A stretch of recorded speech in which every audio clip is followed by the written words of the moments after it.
It's got a long name, but it's one you'll want to remember. Today we have the BMW X5 xDrive 30D M Sport, and we're going to tell you why we think it's one of the best premium mid-size crossovers in the country today.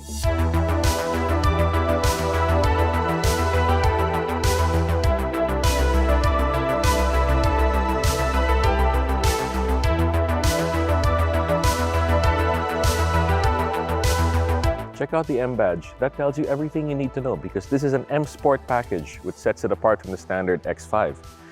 You can tell from the front, it's exciting, it's aggressive. The bumpers look awesome. This is the standard G05 body released in 2019, but it definitely stands the test of time. You can tell it's still one of the best looking crossovers in the country today. So what do you get with the M Sport package? Well, besides the awesome looking bumper, you'll see a lot of black details here. This grille is different.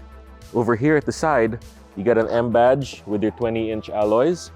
The red calipers with M badge. Over here, more black details. The side skirts, black roof rails. At the rear, you get the same red calipers with the M badge. Really nice looking wheels.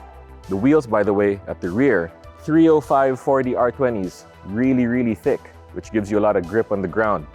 There's a really interesting difference here at the back. With the standard X5, the reflectors are located a bit lower, but here for the M Sport package, it's up here, which I think looks great. It makes it look more sporty, more exciting.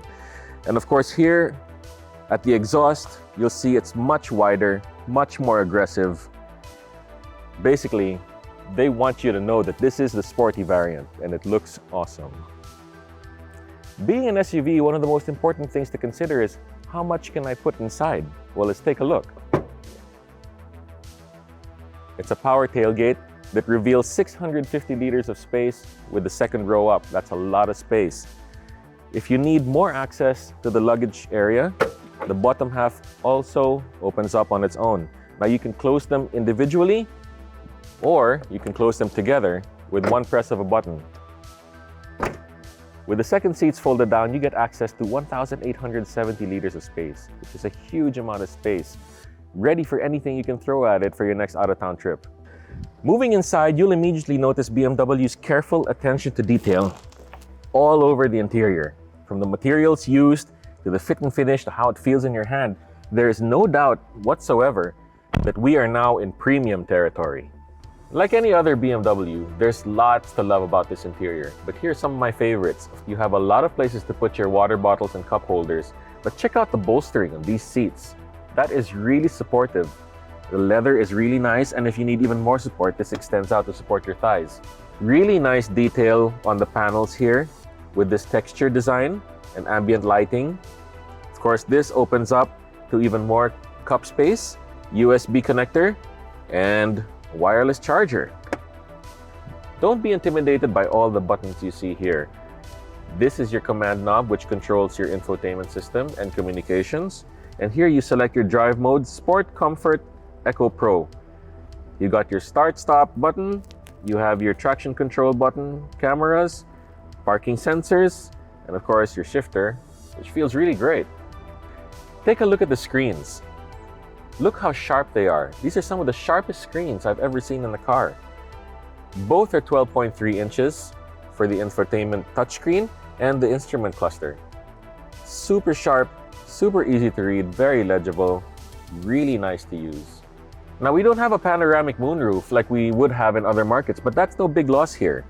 The materials are top-notch, the steering wheel feels great, the paddle shifters are padded, which is awesome, like a nice little touch.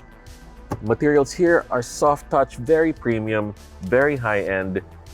Your money is well spent here inside.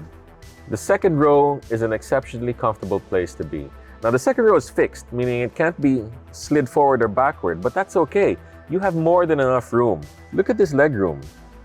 It's actually really impressive. So you have your shade here, 2 USB outlets on both seats, and the option to install either a table holder or a tablet holder, which you can buy from BMW separately. Now you have your own individual climate controls for the rear, another 12-volt outlet, and an armrest that splits open to even more cup holders. And if you need to store anything long, you just pull this and there you go. As you'd expect, driving the X5 is an incredibly comfortable and rewarding experience. It's so quiet. NVH levels are incredible. You don't even hear the diesel engine at all. You wouldn't even know you're driving an SUV with a diesel engine. That's how quiet it is, and really makes a good argument for diesel cars in the modern age. Since it has a diesel engine, you have access to all that amazing torque throughout the rev range, but more importantly, early on in the rev range. Now, this is a really powerful car, 265 horsepower and 457 foot-pounds of torque. As you'd expect, that's a lot of torque from the Now, BMW claims that this X5 does 0 to 100 in 6.5 seconds. And you know what? I don't contest that. I believe it. There's an amazing amount of torque here available to you. I'm at the comfort driving mode right now. And to be honest, this is probably where I'd be 90% of the time if I owned an X5. It's a nice balance between comfort and handling. It still absorbs road irregularities really well, but it doesn't compromise. And I'm not gonna be carving canyons driving a mid-size SUV. Spend some time with the car and you really start to realize why the X5 is so popular and why it's had such an amazing legacy since its introduction. I can see why people look forward to owning and driving this X5 because it really is such a well-rounded car for families and for individuals who just want a nice, luxurious SUV.